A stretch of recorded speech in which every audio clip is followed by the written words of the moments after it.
Mi nombre es Gabriel Edgardo Yugdar y te invito a que me acompañes por este pequeño viaje a la historia de la Iglesia. Te invito a suscribirte y a ayudarme dándole un me gusta a este video. ¿Preparado para el viaje? Comencemos. Hola amigos, ¿cómo están? Bienvenidos una vez más. Ustedes saben que nosotros los cristianos, al menos los evangélicos y los protestantes, tenemos una sola escritura, una sola cosa que consideramos inspirada por Dios. Y nada más que esto, la Biblia. Pues ella misma da testimonio diciendo toda la escritura es inspirada por Dios.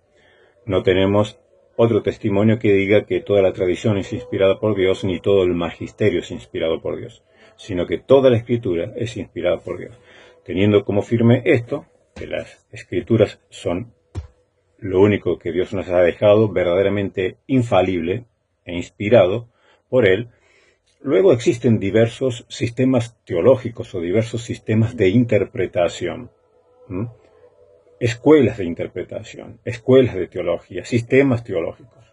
Pero ningún sistema teológico, por más que a nosotros nos parezca perfecto o que es la correcta interpretación de lo que aquí dice, de lo que dice la Escritura, ninguno de ellos es inspirado por Dios. Así que ningún sistema teológico es infalible. Ningún sistema teológico contiene toda la verdad, plenamente la verdad, de tal manera que lo confundamos con el mismo Evangelio. Por eso cuando algún trasnochado dice que el calvinismo es el Evangelio, verdaderamente está diciendo una mentira, y si no es una mentira, una gran ignorancia de su parte, pues confunde un sistema teológico con el mismo Evangelio. El Evangelio es infalible, ningún sistema teológico es infalible, ninguna interpretación es infalible. Sin entrar en detalles sobre esto último, podríamos hacer otro programa acerca de la interpretación y de qué cosas podemos considerar en cierta manera infalible y de qué cosas no. Pero me refiero como sistema teológico. Los que ven este canal saben que yo no soy calvinista, que soteriológicamente me inclino mucho más, obviamente, al arminianismo. Pero yo no digo que el arminianismo es el Evangelio, porque es un sistema teológico, una escuela teológica, una teología sistemática, por así decir. Pero lo único infalible es las Escrituras. Así que existen dos grandes escuelas teológicas dentro del mundo evangélico protestante. Está el calvinismo y el arminianismo. Pero claro, no son las únicas. También está el luteranismo. También está el molinismo. Entonces, ¿por qué nos dividimos en esto? Precisamente porque estas escuelas teológicas, partiendo de una misma base, la sola Escritura, llegamos a conclusiones a veces divergentes, distintas. No interpretamos, al menos soteriológicamente, lo mismo. Un arminiano no interpreta lo mismo que un calvinista. Sobre todo nos diferencia estos tres puntos que son la elección incondicional, la gracia irresistible y la expiación limitada que propone el calvinismo. Nosotros, los que tenemos una soteriología arminiana, no aceptamos la expiación limitada, es decir, no aceptamos aquello que dice que Cristo no murió por todos los seres humanos. No aceptamos tampoco la gracia irresistible, es decir, aquella que afirma que el hombre de ninguna manera puede resistir al llamado de Dios o a la obra del Espíritu Santo y que sí o sí se va a convertir, sin poder rechazar la gracia. Y también rechazamos aquello de la elección incondicional. Es decir, que Dios, de todas las personas, elige a este y a aquel, en base a nada, simplemente porque Él elige a algunos, los crea, como dice Calvino, para la vida eterna, y a los otros, a los demás, los crea para la condenación eterna, lo cual nosotros, obviamente, rechazamos. Estos son sistemas teológicos, y como no son el Evangelio es uno, las Escrituras, inspiradas por Dios e infalibles, son solo una. Podemos tener divergencias, podemos tener distintos puntos de vista. Esto no constituye un atentado. Yo he escuchado cuando se armó un poquito la disputa entre calvinistas y arminianos, y que los católicos utilizaron esto para atacarnos, para decir, miren cómo están divididos. Uno leía los comentarios y decían algunos católicos, mira cómo puede ser, eso les pasa porque tienen la sola escritura, entonces llegan a distintas interpretaciones. Eso es una burrada, con todo respeto a los burros, porque los católicos romanos resulta que tienen el mismo problema que nosotros, si les quiere llamar problemas. Es decir, tienen también dos escuelas de interpretación acerca de la gracia, la predeterminación o la predestinación y el libre albedrío. Y la mayoría de los católicos romanos no saben esto. Esto se llamó la disputa de Auxilis, al final del siglo XVI, luego de Trento, del Concilio de Trento, luego de la Reforma Protestante. Esto fue una lucha interna dentro de la misma Iglesia Católica Romana. Estaban los tomistas, seguidores de Domingo Báñez, y estaban los jesuitas, seguidores de Luis de Molina. En cuanto a la predestinación, a la gracia, a la obra de la gracia, y el libre albedrío, es decir, la capacidad que tiene el hombre para responder o rechazar la gracia de Dios, se armó una disputa terrible, de tal manera que los bañesianos llamaban a los molinistas, los llamaban pelagianos, y los seguidores de Luis de Molina, los jesuitas, llamaban a los dominicos, seguidores de Báñez, los llamaban calvinistas, porque se iban, según ellos, al extremo de la predestinación fatalista o el predeterminismo fatalista. Esto llevó una lucha tan grande, que hasta la política se metió, porque estos mismos protagonistas, enfrentados y llamándose herejes mutuamente, apelaron hasta el emperador, apelaron hasta Felipe II, apelaron al Papa. Y vamos a leer en este libro, Historia de la Iglesia, de Ludwig Hertling, algo muy interesante acerca de esta disputa de Auxilis. Dice en la página 354, durante el pontificado del Papa Clemente VIII estalló entre los teólogos católicos una controversia científica que durante años apasionó los círculos eclesiásticos y también, cosa característica del tiempo, los gabinetes de los gobiernos europeos. La llamada controversia sobre la gracia, es decir, no solamente fue una disputa terrible que ocupó a la élite de la intelectualidad católica romana, sino también a los políticos, porque, como dijimos, se tuvieron que inmiscuir porque fueron reclamados para que interviniesen, pues apelaban al rey, al emperador, apelaban a Felipe II para que reprimiera a los contrarios, es decir, los bañesianos tomistas le pedían al emperador que persiguiera y reprimiera a los jesuitas y viceversa.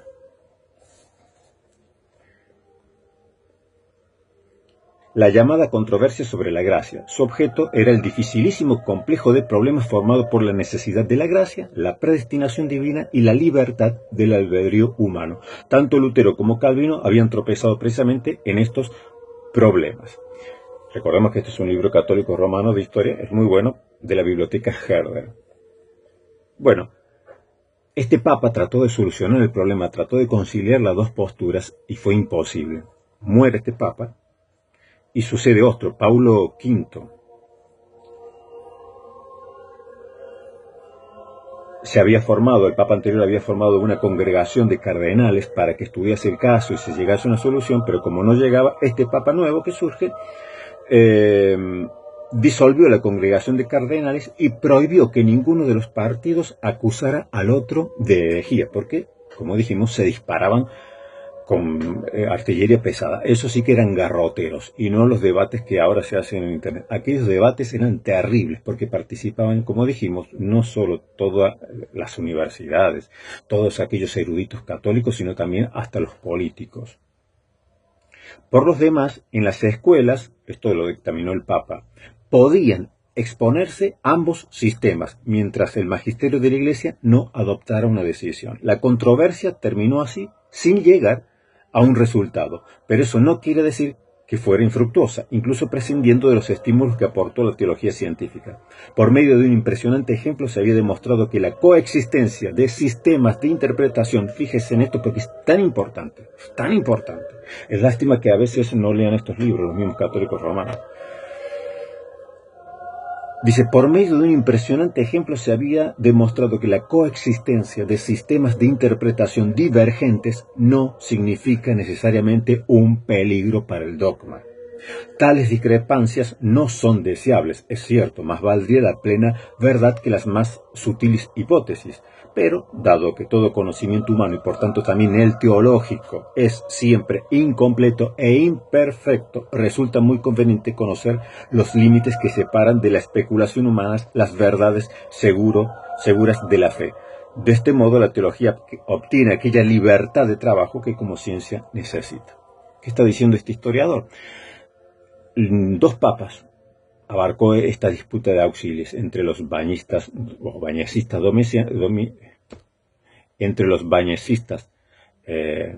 domínicos y los que aparte eran de Tomás de Aquino, eran tomistas, y los jesuitas, seguidores de Luis de Molina, que propugnaban lo que era el molinismo. 2 papas abarcó esto. No se llegó a ningún acuerdo. ¿Qué decidió el magisterio de la Iglesia Católica Romana? Que los 2 sistemas de interpretación teológicos acerca de la gracia, la predestinación y el libre albedrío, los 2 sistemas interpretativos coexistan dentro de la Iglesia y que cada uno decida si se inclina por el bañesismo o se inclina por el molinismo. Entonces, he escuchado también en los debates algunos protestantes acusando a Dante Urbina, a otros de ser molinista, como si fuese una herejía. Dentro de la Iglesia Católica Romana, ser molinista no es una herejía, o estar del lado más cerca de lo que pensaba Luis de Molina no es una herejía, ni estar del lado de Báñez es la postura oficial de la Iglesia. Las 2 posturas coexisten porque así lo determinó el magisterio. Porque como es imposible llegar a un acuerdo, y lo mismo pasa dentro del calvinismo y arminianismo, es imposible que algún día lleguemos a un acuerdo. Existe el calvinismo y existe el arminianismo. No se puede ser calviniano, es decir, no se puede ser mitad calvinista ni mitad arminiano. ¿Por qué? O crees que Cristo murió por todo, o crees que Cristo no murió por todo. O crees que la gracia es irresistible, o crees que la gracia es resistible. O crees que el Señor eligió a algunos incondicionalmente, y a eso va a salvar, hagan lo que hagan, y los demás se van a perder, sin importar sus conciencias, sin importar las voluntades de ellos, sin importar absolutamente nada, sin darles ni siquiera una sola oportunidad de salvación.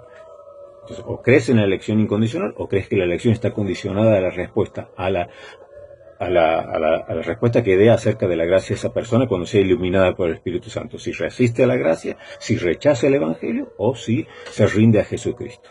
O creemos eso, o creemos en los otros postulados del tulip calvinista. Es decir, pero no hay un término intermedio. Ahora, ¿hay algún problema que existan los 2? No, eso es lo que muchos protestantes no entienden, así como muchos católicos no entienden que dentro de la Iglesia Católica las 2 posturas son oficiales, las 2 posturas son válidas y no se pueden llamar herejes unos a otros. Eso también tendrían que aprenderlo muchos calvinistas, porque he escuchado a algunos autopercibidos catedráticos de griego, es decir, grandes profesores de griego, parece ser, diciendo, no, es que los arminianos son pelagianos, o los arminianos son semipelagianos, y lo sueltan así con una liviandad de cuerpo impresionante. Yo le quería decir a este muchacho, o a estos muchachos, párate, Sancho Panza, bájate del burro, muchacho, porque les quiero recordar que todos los padres griegos precisamente se les llaman así porque su idioma materno era el griego.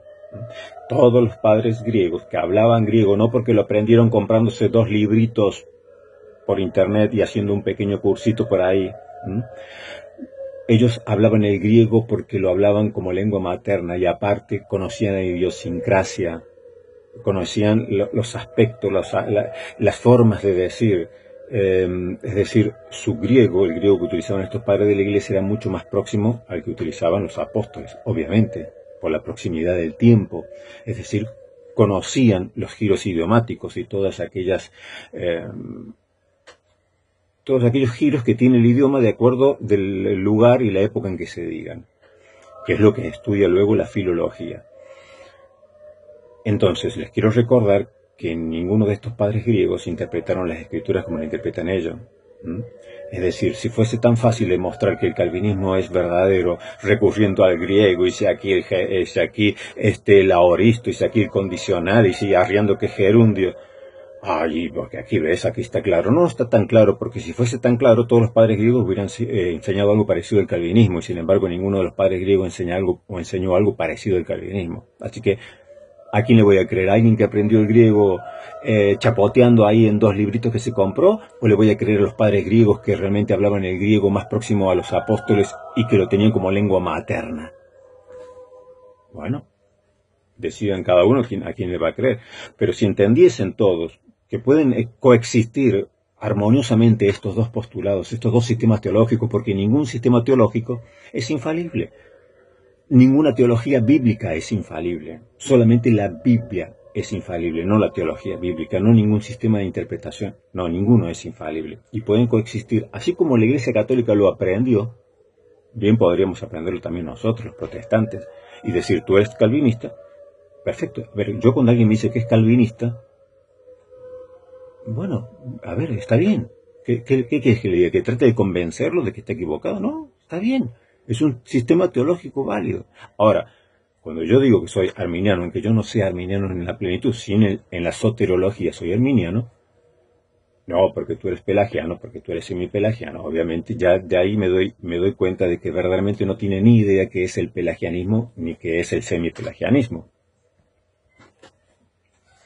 Recordemos que estas son cuestiones que surgieron allí por época de San Agustín, ¿no? Estamos hablando del siglo IV, siglo V, con Pelagio, que fue un teólogo, que fue un bretón, un teólogo. Algunos dicen que eran monjes, otros dicen que no eran monjes. Lo que sí se sabe es que tenía una vida intachable, eso sí, hasta el mismo Agustín lo dice. Tenía una vida irreprochable, es decir, una persona que tenía mucha influencia. El problema que tenemos con Pelagio es que no nos quedaron muchos escritos acerca de él, así que es poco lo que se sabe qué en realidad pensaba. Como la historia siempre la escriben los vencedores, la historia la escribió Agustín, la escribió los que vencieron, poco se sabe si en verdad Pelagio creía eso. A veces se lo pinta como un monstruo. Los nuevos estudios que se están haciendo actualmente, aunque todavía no están la mayoría de ellos en español, desmitifican toda esta figura monstruosa que se formó acerca de Pelagio. Al parecer Pelagio no creía en todo lo que se dice que es pelagianismo. Así que la forma de decir algo cuando nos referimos al pelagianismo, debemos decir, a Pelagio se le atribuye el decir, a Pelagio se le atribuye el creer tal cosa. Porque no tenemos certeza, porque la mayoría de lo que nos quedó escrito por medio de los vencedores. Y ya saben que siempre los vencedores tienden a exagerar, ¿no? A exagerar su victoria y a exagerar la fealdad, la deformidad y el error del adversario vencido. Por lo tanto, entre las cosas que se le atribuyen a Pelagio era que él no creía en el pecado original, es decir, que los niños nacían sin pecado original. Claro, uno se queda en esto y dice, bueno, entonces todo aquel que no cree en el pecado original es un pelagiano, pero ya vimos en el video que hicimos anteriormente acerca del pecado original, que toda la Iglesia de Oriente nunca creyó en el pecado original. Eso es una doctrina que potenció y desarrolló Agustín. Podríamos decir, es una doctrina agustiniana. Hasta el día de hoy, todos aquellos patriarcados, todas aquellas iglesias que también fueron fundadas por apóstoles en Oriente, nunca creyeron en el pecado oriental, en el pecado original. Ellos creen en lo que sería un pecado ancestral. Es decir, que Adán pecó, pero que ese pecado no se transmite a las generaciones. Lo que sí se transmite es la consecuencia de ese pecado. Y nuestra naturaleza está inclinada hacia el mal. Nuestra naturaleza no dispone de la misma gracia que disponía Adán. Se le atribuye a Pelagio, es decir, claro, no solamente que no creía que los niños nacían con pecado original, sino que nacían en la misma condición de Adán. Ahí está la diferencia. No en decir que los niños nacen sin pecado original, lo cual todas las iglesias de Oriente siempre han creído lo mismo y creen hasta hoy lo mismo, que los niños nacen sin pecado, nacen inmaculados, nacen sin la mácula de pecado. El problema que se le atribuye a Pelagio es que él decía que los niños nacían o que veníamos a este mundo en las mismas condiciones de Adán y que el hombre era capaz, como era Adán, de elegir lo bueno, elegir lo malo, vencer el pecado, elegir lo correcto. Claro, nosotros no creemos eso. Nosotros creemos que el hombre nace con el libre albedrío dañado, deformado, y que por sí mismo es un servo arbitrio y que por sí mismo no puede elegir lo bueno, hasta que el Espíritu Santo, la gracia preveniente, lo ilumina y lo capacita para poder distinguir y diferenciar las exigencias del Evangelio y poder recibir lo que dice el Evangelio, poder rehusar a Cristo, rechazar el Evangelio. Pero el hombre, en su estado natural, no dispone de esa gracia como disponía Adán, pues su libre albedrío está dañado, no puede elegir lo bueno, siempre va a elegir lo malo, siempre va a elegir lo pecaminoso y no puede vivir sin pecado, hasta que venga la gracia y por medio de la gracia, ya a través de la gracia previniente al menos, su entendimiento es iluminado para comprender las exigencias del Evangelio y es capacitada, restaurada su voluntad para poder elegir libremente recibir a Cristo o rehusar creer en Cristo. El que cree en Cristo tiene vida eterna, pero el que rehúsa creer ya ha sido condenado. El que no cree ya ha sido condenado porque ha rehusado creer en Jesucristo, creer al Evangelio. Y para poder rehusar creer necesita tener un libre albedrío liberado, lo mismo que para abrazar el Evangelio.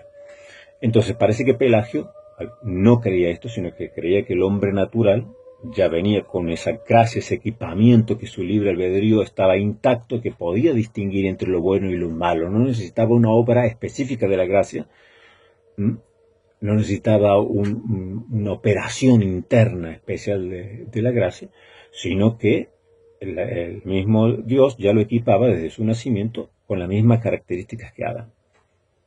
Bueno, entonces el pelagianismo en realidad vendría a equipararse a decir, no necesito una obra especial del Espíritu Santo, el hombre tiene intacto su libre albedrío, puede elegir entre lo bueno y lo malo y puede vencer lo bueno y lo malo. Es verdad que Pelagio y los pelagianos eran más optimistas que Agustín. Agustín tenía un pesimismo antropológico, pero además tenía un pesimismo en todo. Ya lo vimos que hasta en el plano sexual era pesimista. Y así en los distintos planos. Es un poco complicado.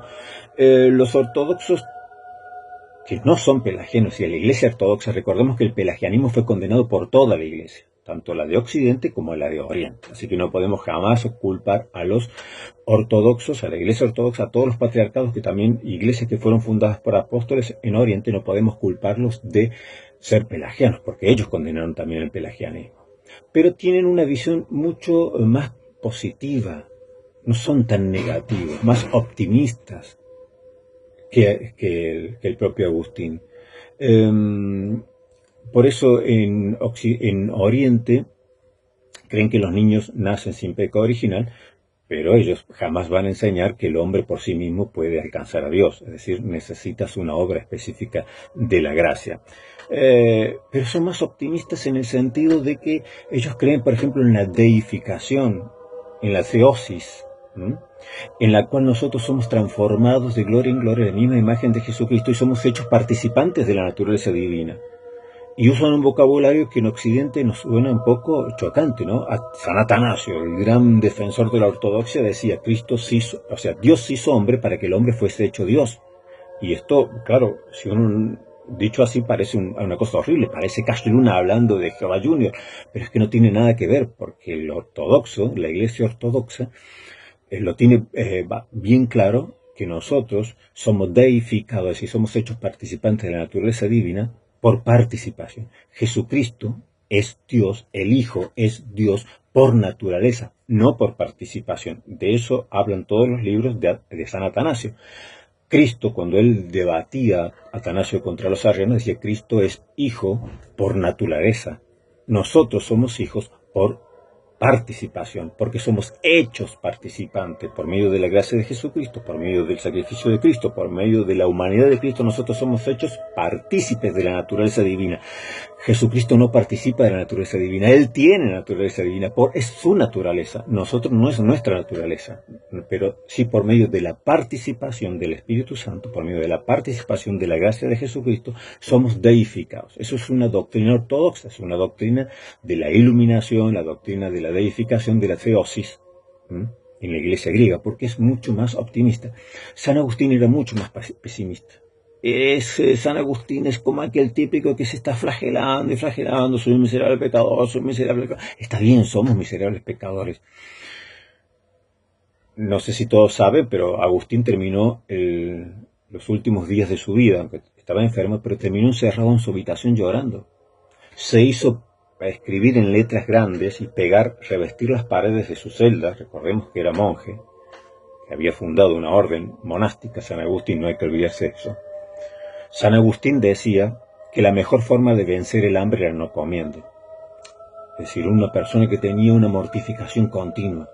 En la regla, ya les comenté que en la regla de San Agustín dice que los monjes no deben bañarse más de una vez al mes, porque eso es vanidad, y que la mejor forma de vencer el hambre es no comiendo. Entonces San Agustín los últimos días de su vida se lo pasó encerrado en su habitación llorando. Hizo pegar en su habitación con letras grandes los salmos penitenciales. Allí lloraba por sus pecados, porque ese afectó su teología. San Agustín fue bastante pesimista y su teología, este predeterminismo, que luego esa especulación acerca del predeterminismo fatalista, está influenciado por su carácter. Él termina sus días llorando. Y bueno, pero uno ve a San Pablo también, y San Pablo termina sus días diciendo: ya he corrido la carrera, ya he peleado la buena batalla, ya ahora solamente me queda ser coronado y ser premiado. O sea, San Pablo no era pesimista, a pesar de que él se confesaba pecador, a pesar de que San Pablo confesaba sus debilidades, pero cuando termina dice: no, yo ya estoy listo para irme, yo ya alcancé, yo ya llegué, ya gané, ahora me queda disfrutar de la victoria. Total que Agustín terminó sus días encerrado en su habitación llorando por sus pecados. Entonces, en Oriente, donde no tuvo tanta influencia San Agustín, sí es verdad que hay un poquito más de optimismo antropológico, pero no antropocéntrico, no en donde se pone al centro al hombre y su capacidad, como si fuesen pelagianos, de que el hombre puede por sí mismo y por sus solas fuerzas y por su solo libre albedrío puede escoger seguir lo bueno, escoger seguir a Dios o escoger el mal. Entonces, nada tiene que ver ni el catolicismo romano ni el arminianismo con el pelagianismo, que fue condenado por toda la Iglesia universal. Entonces, culpar a los arminianos de pelagianismo es cuanto menos ignorancia pura, porque los arminianos no creemos, al menos los que tenemos la soteriología arminiana, no creemos que el hombre nace exactamente como nació Adán, aunque algunos puedan creer que, igual que Oriente, que el hombre, el niño, nace sin el pecado original, pero sí que nace con una naturaleza inclinada al mal y al pecado, y que su libre albedrío está deteriorado de tal manera que por sí mismo, si no lo alumbra el Espíritu Santo, si no lo ilumina la gracia preveniente, no puede comprender las exigencias del Evangelio, y mucho menos rehusar creer en Cristo o creer en Cristo. Entonces, culpar a un arminiano de ser pelagiano es una ignorancia supina.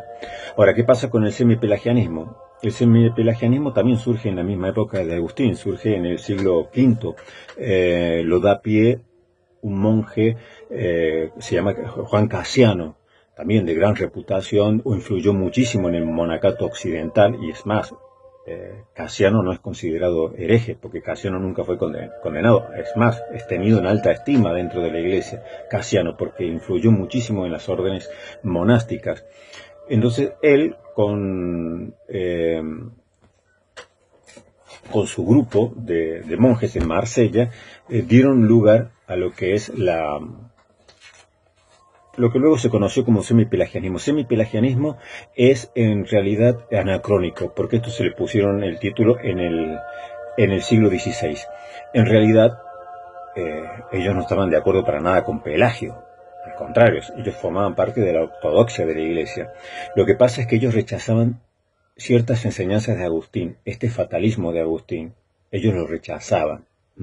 Entonces, en realidad no eran semipelagianos, sino semiagustinos. Eso sería lo más correcto, porque en realidad ellos no querían saber nada con Pelagio. Sí aceptaban cosas de Agustín, pero no aceptaban todo lo que Agustín enseñaba.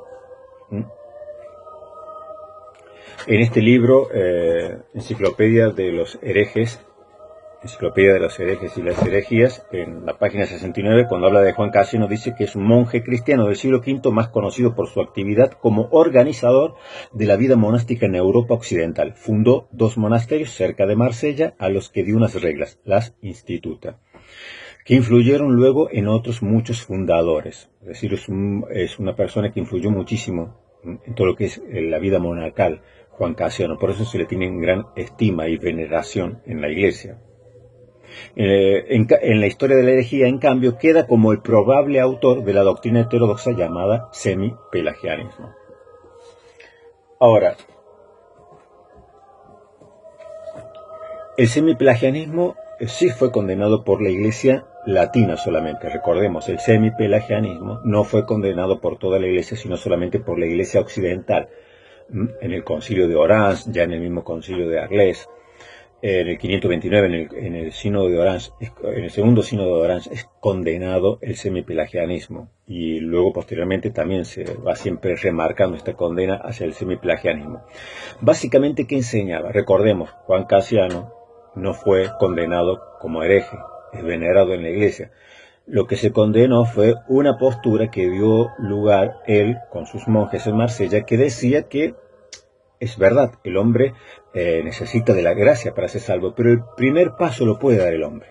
El paso inicial lo puede dar el hombre. Dios busca al hombre, entonces, o sea, el hombre busca a Dios, entonces Dios sale a su encuentro. Es decir, el primer paso lo da el hombre, o puede darlo el hombre, o el hombre está capacitado para dar el primer paso en buscar a Dios. No necesitaba la gracia preveniente, como enseñaba San Agustín. Recordemos que el término gracia preveniente es un término típicamente agustiniano, si bien es usado en toda la Iglesia, pero Agustín es el que más lo potencia.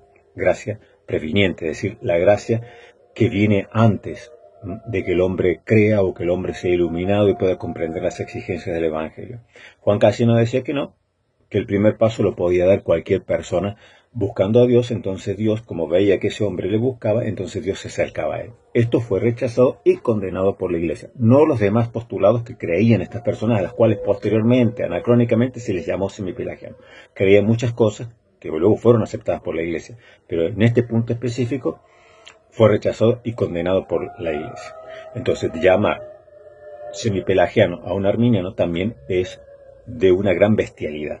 ¿Por qué? Porque los arminianos no creemos que el primer paso lo da el hombre. Precisamente por eso creemos en la gracia previniente, la gracia que viene antes.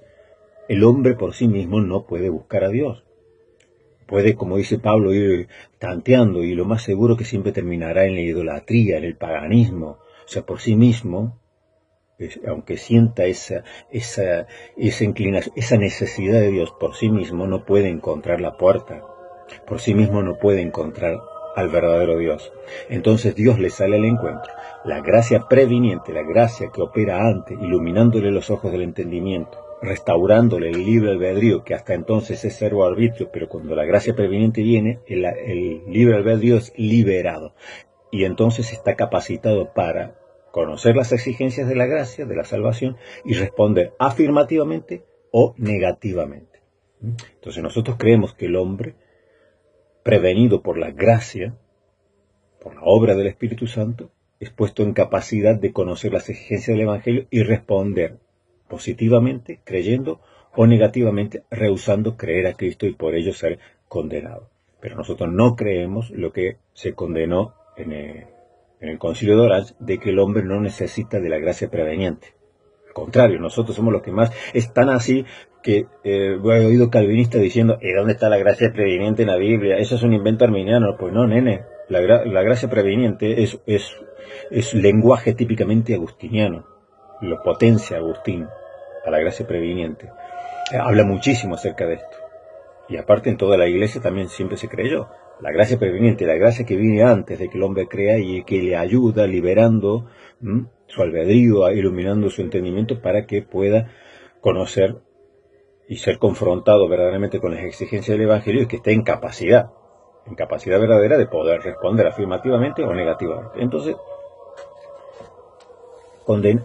acusar a un arminiano de pelagiano, ignorancia. Acusar a un arminiano de semipelagianismo es igual de bruto. No tiene nada que ver, son dos cosas distintas. El pelagianismo fue condenado por toda la Iglesia, tanto Oriente como Occidente. El semipelagianismo solo fue condenado por la Iglesia de Occidente, eso también hay que tenerlo en cuenta. Por eso vas a encontrar padres de la Iglesia que a veces te parece que son semipelagianos y te van a decir, ¿y cuál es el problema? Porque la Iglesia Oriental nunca condenó el semipelagianismo. Es decir, pero igualmente culpar a los católicos romanos de ser semipelagianos también es ser bruto, porque no fueron los calvinistas los que condenaron el semipelagianismo, fueron los católicos romanos, porque el semipelagianismo fue condenado por sínodos que fueron católicos romanos. Por eso los orientales te dicen, no, el sínodo de Oranza a nosotros no nos afecta porque es un sínodo local de Occidente, no tiene nada que ver, no es vinculante para nosotros. Eso te lo va a decir cualquier ortodoxo. Por eso para ellos el semipelagianismo no tiene ningún problema. Se acerque un poquito más, se parezca un poquito más en el semipelagianismo, te van a decir, ¿cuál es el problema si nosotros no condenamos el semipelagianismo? Eso fue Occidente. Occidente sí se preocupa si tu doctrina se aproxima, se parece, huele a semipelagianismo. Pero de todos modos los arminianos no somos semipelagianos, como tampoco lo son los católicos. En este libro, Historia del Cristianismo, la obra completa de Justo L. González, cuando habla del pelagianismo, en la página 227 de la obra completa, dice, esta controversia del pelagianismo duró varios años y los pelagianos fueron condenados. Según quienes les condenaron, y fue la mayor parte de la iglesia, los niños sí tienen pecado y necesitan ser bautizados. Recordemos que esto es más en Occidente. Pero esto no quiere decir que las doctrinas de Agustín fueran aceptadas por la mayor parte de la iglesia. Repito, esto no quiere decir que las doctrinas de Pelagio y que las doctrinas de los semipelagianos hayan sido condenadas, no quiere decir que las doctrinas de Agustín fueran aceptadas por la mayor parte de la iglesia. Su aseveración de la corrupción humana, del pecado original y de la necesidad de la gracia, sí fue aceptada. Pero sus doctrinas de la gracia irresistible y de la predestinación encontraron pocos adeptos, hasta la época de la Reforma Protestante en el siglo XVI. Recién con Calvino hallará allí todas estas especulaciones filosóficas y teológicas de Agustín en su pleno desarrollo. Pero fue condenado las enseñanzas de Pelagio, sí. Fueron condenadas algunos postulados específicos de lo que creían lo que hoy se le llama semipelagiano. Estos monjes no fueron condenados, ni Juan Casiones fue condenado. Pero fue condenada esa postura que decía que el hombre puede dar el primer paso hacia Dios. Sí, fue condenada. Pero la doctrina de Agustín no triunfó. No fue aceptada por toda la iglesia, ni siquiera en Occidente. Ya vimos que, y lo vamos a ver luego en un video posterior, pero anteriormente también hablé acerca de esto, que cuando se condena el semipelagianismo, en el sínodo de Arles, en la fórmula de retractación del obispo Lúcido, en el sínodo de Orange, en el de Quercy, en el de Valens, se condena el predestinacionismo. Esta doble predestinación esta predestinación que dice que Dios elige a algunos para la vida eterna y al otro los desecha o los determina para la condenación eterna. Estos fueron condenados juntamente con los semipelagianos y los pelagianos, es decir, estas posturas predestinacionistas de las especulaciones filosóficas de Agustín fueron condenadas también y rechazadas por la iglesia, y si no fueron condenadas no fueron nunca aceptadas por la iglesia. Hasta la Reforma Protestante, en la cual Lutero toma ciertas partes, porque recordemos que él era un monje agustino, estaba muy influenciado por la doctrina agustiniana, y luego Calvino sí lo toma casi todas las especulaciones teológicas y filosóficas de Agustín y desarrolla su doctrina de la de la predestinación o predeterminación, que para nosotros es el mismo fatalismo que tenía San Agustín. Tengo este libro, Colaciones, que tengo el 1 y el 2, que es de Juan Casiano, precisamente el que dio estos postulados que luego fueron condenados y se le conoce como semipelagianismo. Él nunca, les recuerdo, nunca fue condenado. Es más, este es una editorial católica, porque Casiano influyó muchísimo dentro de la Iglesia Católica, entonces se le tiene veneración.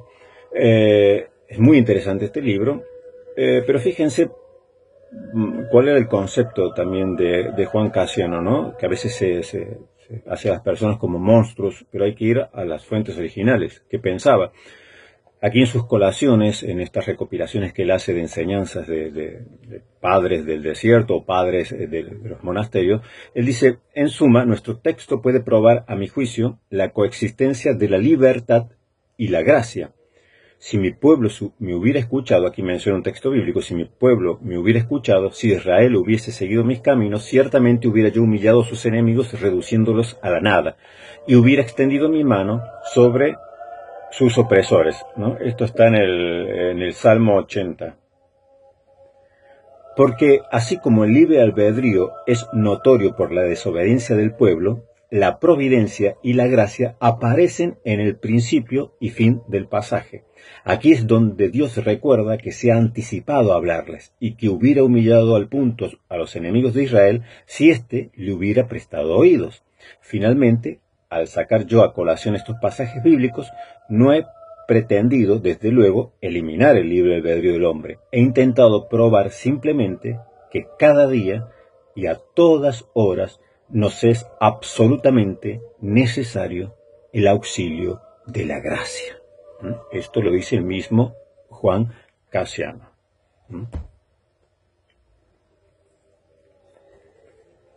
Es decir, Juan Casiano y los monjes de Marsella creían muchas cosas que fueron aceptadas por la Iglesia. Solamente este punto, pero vemos cómo él insiste en que toda hora, y que antes y después, que durante, es necesario el auxilio de la gracia. Pero el puntito en donde decía que el hombre podía buscar a Dios, y esto lo siguen creyendo en Oriente, yo he leído escritos de teólogos o de padres de los monasterios ortodoxos, y que ellos enseñan algo parecido, que el hombre puede buscar a Dios. En realidad, en Occidente eso fue condenado. En Oriente no, pero en Occidente sí lo que se denomina semipelagianismo. Así que, cosa que nosotros, ya repito, los arminianos, o lo que tenemos soteriología arminiana, no creemos ni en lo que se le atribuye a Pelagio. Es imposible que nos atribuyan a los arminianos lo mismo. Y que nos atribuyan tampoco a este punto del semipelagianismo, decir que el hombre puede dar inicio, dar el primer paso hacia Dios y luego eso moviliza a Dios, tampoco lo creemos, porque nosotros enseñamos firmemente la gracia previniente. El primer paso siempre lo da Dios por medio de su Santo Espíritu, por medio de la gracia que previene, que viene primero, que ilumina, que abre el entendimiento, que libera el libre albedrío, que hasta entonces es servo arbitrio, pero una vez liberado por la obra de la gracia preveniente o previniente, el hombre está en condiciones, porque es confrontado con las demandas del Evangelio, está en condiciones de creer en el Evangelio, creer en Jesucristo y tener vida eterna, o no creer en Jesucristo y ser condenado porque ha rehusado creer, como dice Juan, ha rehusado creer en un unigénito Hijo de Dios. Bueno, sucintamente he querido explicar que pueden coexistir los dos sistemas teológicos, que nunca vamos a encontrar una solución. O sea, si me preguntan, ¿crees que algún día se va a encontrar una solución entre el calvinismo y arminianismo? No. Seguirá habiendo luteranismo, seguirá habiendo calvinismo, seguirá habiendo arminianismo, seguirá habiendo molinismo. Y otros que digan, no me identifico con ninguna de estas posturas, pero bueno, más o menos estas son las posturas más significativas.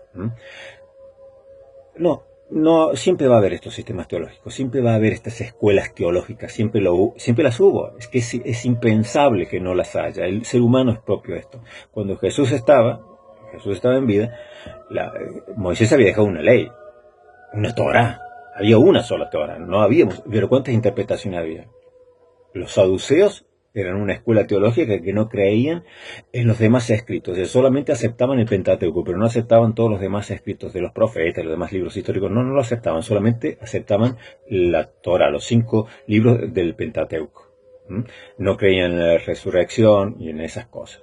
Estaban los fariseos que aceptaban todas, no solamente los 5 libros de la Torah, sino que aceptaban también los Ketubim, y aceptaban también, estaba la Torah, los Ketubim y los Nebim, que eran los profetas. Aceptaban todo, la Tanaj, toda.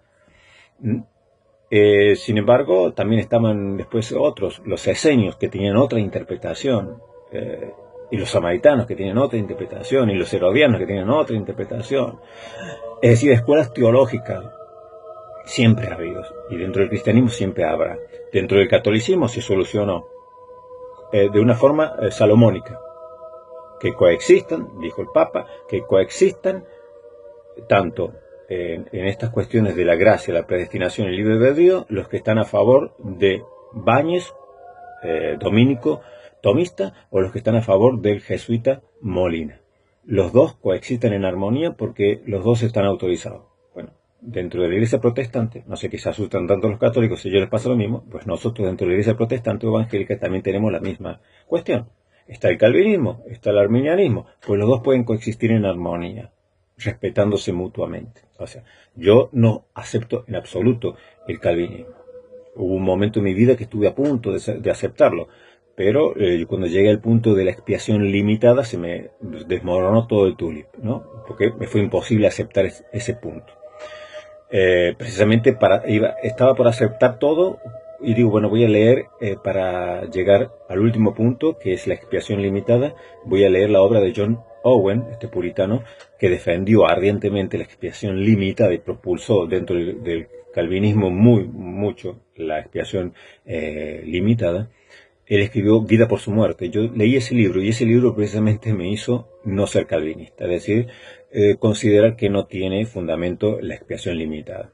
Así que, bueno, no soy calvinista, pero yo nunca llamaría hereje a un calvinista. Ahora, he escuchado un montón de calvinistas ignorantes llamando herejes, pelagianos, semipelagianos a los arminianos. Muchachos, aquí lo único que hay inspirado por Dios es la Biblia. Tu interpretación, tu escuela teológica, no es inspirada por Dios. No está en ningún lado eso. La Biblia es inspirada por Dios.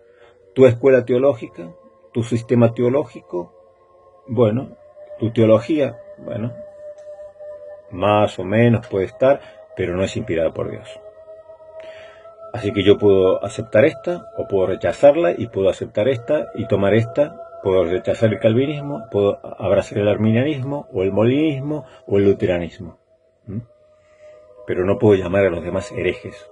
Tenemos que vivir en armonía, porque nunca vamos a llegar a un acuerdo. Siempre, mientras exista el hombre y existan maestros, existirán escuelas teológicas, así como la existieron en la época de Jesús. Y Jesús nunca se metió con esto. Ustedes verán que Jesús estaban los saduceos, estaban los fariseos, estaban los esenios, estaban los herodianos, Jesús enseñó. Y no les dijo, los fariseos son los únicos que tienen la interpretación correcta de la Torah. No lo dijo. Ni dijo que los saduceos tenían la interpretación correcta. Sí, recriminaba a los saduceos por no creer en la resurrección, porque Dios decía que era Dios de vivos y no de muertos. Les recriminaba a los fariseos cuando hacían mal las cosas, y así les recriminaba a todos los demás. Pero nunca dijo la postura oficial es el fariseísmo. Terminó prevaleciendo los fariseos, la postura farisea. Pero eso no es solamente una escuela teológica, ¿no? Así como estaba la escuela de Shimel y ¿cuál era la otra? Ahora se me fueron las dos escuelas famosas teológicas que había en época del apóstol Pablo, de los judíos, rabínicas. Entonces, tenemos que aprender a vivir con esto, a convivir con esto. Que hay dos sistemas teológicos más conocidos dentro del protestantismo, que son el arminianismo y el calvinismo, y que los dos pueden coexistir, porque lo único que es inspirado por Dios no son los sistemas teológicos, no son las teologías sistemáticas, sino que lo único que es inspirado por Dios es su palabra. Y los católicos ya lo solucionaron, no decantándose por ninguna de las dos opciones, ni de los bañesianos tomistas, ni de los molinistas, los jesuitas molinistas, sino dijesen, los dos pueden convivir y esto va a enriquecer a la iglesia. Y así ha estado desde el siglo XVI hasta ahora.